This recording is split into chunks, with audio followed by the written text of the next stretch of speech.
आज आपण भरलेला पापलेट तयार करणार आहोत. तर भरलेला पापलेट तयार करण्यासाठी मधून चिरून घ्या, त्यांना चिरा पाडून घ्या. 2 प्रकारचं वाटण, खोबरं, आलं, लसूण, हिरवी मिरची, कोथिंबीर हे एक, आणि आलं, लसूण, हिरवी मिरची, कोथिंबीर हे दुसरं वाटण.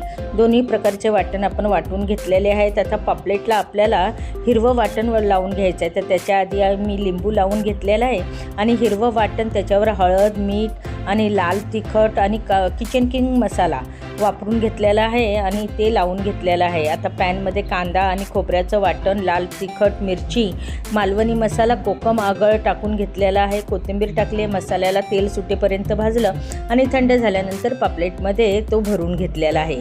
आता एका बाजूला मी तांदळाचं पीठ आणि रवा दोन्ही इक्वल घेतलेला आहे. त्यामध्ये हळद, मीठ टाकून घेतलेली आहे. चटणी थोडीशी टाकलेली आहे आणि त्यांना पापलेटला फ्राय करून गरम गरम पॅनमध्ये तेलामध्ये मस्तपैकी खरपूस असे भाजून घेतलेले आहेत. झाले आपले